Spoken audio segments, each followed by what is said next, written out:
बच्चों, पिछले पाठ में शब्द विचार के बारे में जाना कि शब्द विचार क्या है, शब्द कैसे बनते हैं, शब्द को कितने वर्गों में बांटा गया है।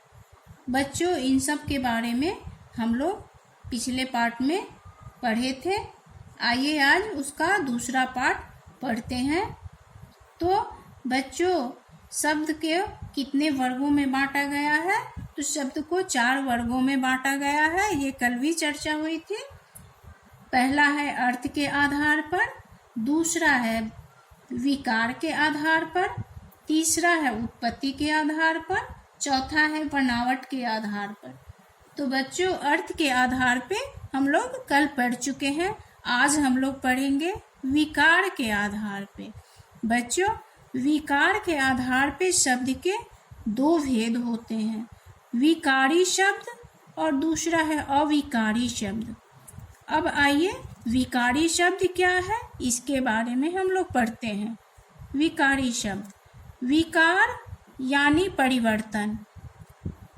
ये शब्द जिनमें लिंग, वचन, कारक आदि के कारण विकार यानी परिवर्तन आ जाते हैं।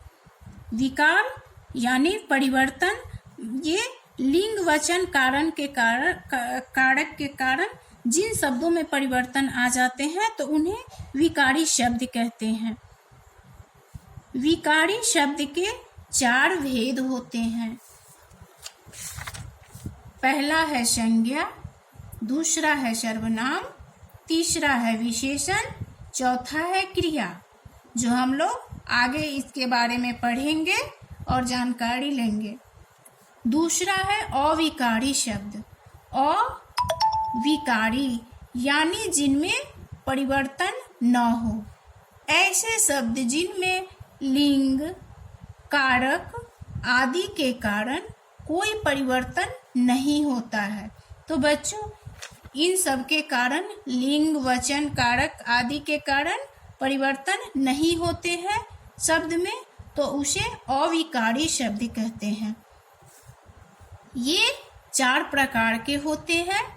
क्रिया विशेषण, संबंध बोधक, समुच्चय बोधक, विस्मयादि बोधक। इनके बारे में हम लोग आगे चर्चा करेंगे और पढ़ाई करेंगे। तीसरा है बच्चों, जो शब्द को तीसरे नंबर पे विभाजित किया गया है, उत्पत्ति के आधार पर। शब्द के कितने भेद होते हैं? उत्पत्ति के आधार पे शब्द के 4 भेद होते हैं। इनको 4 भागों में बांटा गया है। पहला है तत्सम शब्द, दूसरा है तद्भव शब्द, तीसरा है देशज, चौथा है विदेशज शब्द। बच्चों, तत्सम शब्द क्या है? आइए उसके बारे में हम लोग पढ़ते हैं। तत्सम शब्द, तत्सम शब्द तत्सम से मिलकर बना है।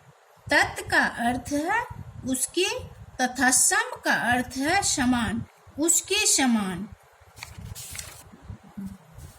तत्सम का शब्द है अर्थ है उसके समान। संस्कृत के वे शब्द जो हिंदी में बिना किसी परिवर्तन के प्रयोग में लाए जाते हैं तत्सम शब्द कहलाते हैं। बच्चों, ऐसे शब्द जो हम लोग संस्कृत में भी उसको प्रयोग में लाते हैं और हिंदी में भी प्रयोग में लाते हैं, तो ऐसे शब्द को तत्सम शब्द कहते हैं। जैसे दुग्ध हुआ, हम लोग संस्कृत में भी बोलते हैं और हिंदी में भी दुग्ध का प्रयोग करते हैं, दुग्ध शब्द का प्रयोग करते हैं। रात्रि हुआ, जो दोनों में प्रयोग में लाए जाते हैं। जल हुआ, ये भी हम लोग संस्कृत में भी लाते हैं और हिंदी में भी लाते हैं। कवि, गुरु, फल, पुष्प, पुस्तक, पृथ्वी इत्यादि, ये शब्द दोनों में प्रयोग में लाए जाते हैं। बच्चों, दूसरा है तद्भव शब्द।